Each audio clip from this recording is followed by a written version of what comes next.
Vous savez probablement ou peut-être que je m'intéresse beaucoup aux emprunts linguistiques. Et je voudrais vous parler aujourd'hui d'une particularité de l'emprunt linguistique, assez remarquable. C'est quand dans une langue étrangère occupe des positions importantes. Pas simplement des mots isolés, mais véritablement un territoire.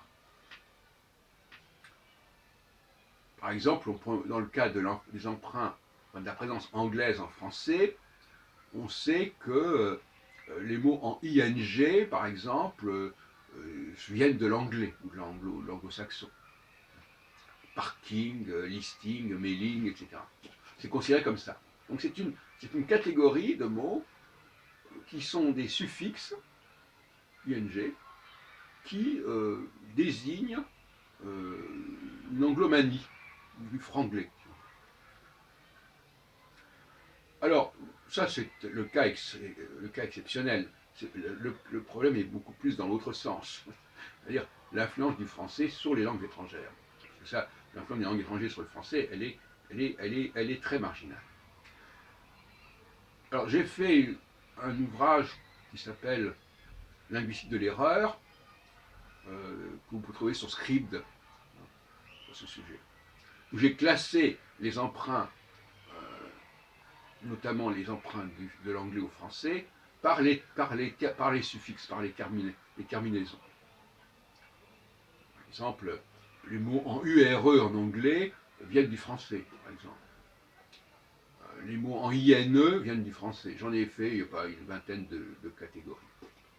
On retrouve d'ailleurs la même chose en allemand, parce que je vous parlais de l'allemand aujourd'hui, avec des mots en UR, par exemple Natur, Kultur, etc.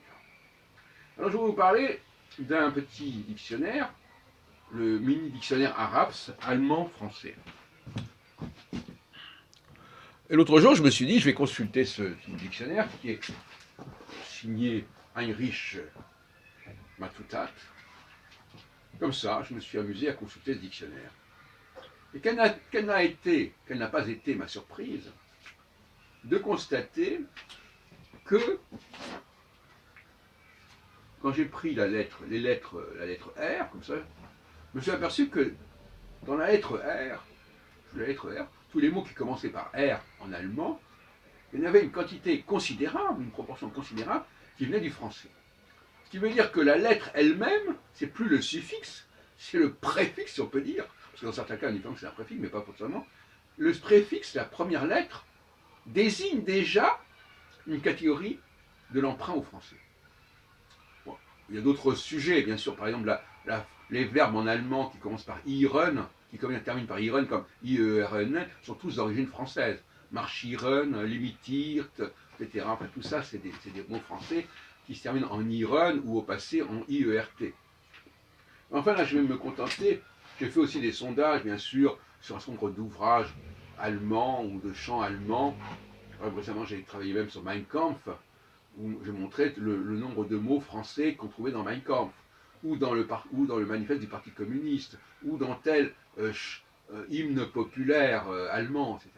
Enfin, aujourd'hui, je vais vous parler de cette série. Je vais vous les lire comme ça, par ordre alphabétique. Donc tous ce sont des mots commençant par R et qui se trouvent dans ce petit dictionnaire Araps de Matutat.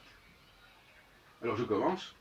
Rabat, radieren, ragout, raquette, rampe, la rampe, rare, rasir, crème, rassiche, la race, ratifizieren, ration, rate, le rat, reagieren, réaction, réactor, recht, recht, parce que c'est richtig, ce sont des mots qui viennent du latin, sinon du français, ratifizieren, ration, rate, rédacteur, réclamieren, reconstruieren, record, recrute, la recrue, rector, relatif, religion, religieuse,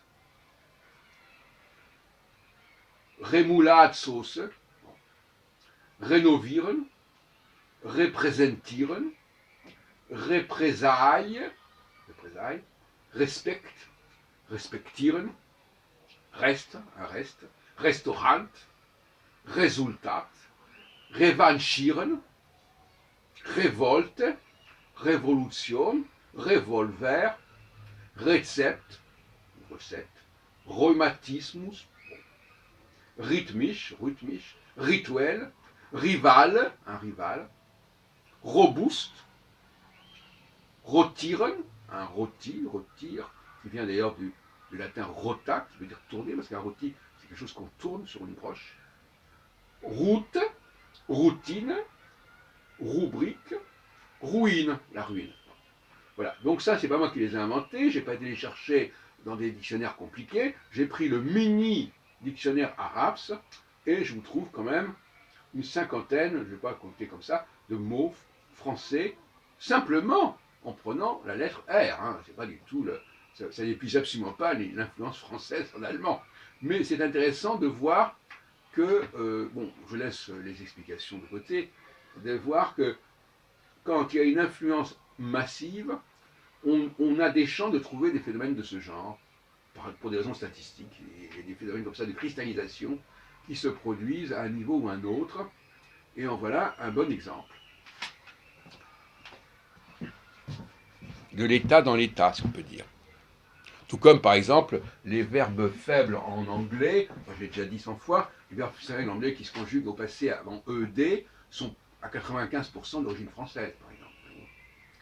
Voilà, donc il y a des choses extrêmement fortes, tout comme, par exemple, les formes en ION, qui sont en ION aussi bien en anglais qu'en allemand, viennent du français. Alors on me dira, oui, ça, le français vient du latin, oui, mais enfin, néanmoins, le produit qui a été importé, il vient de France, même si la France elle-même a pu importer des éléments à un autre niveau en amont.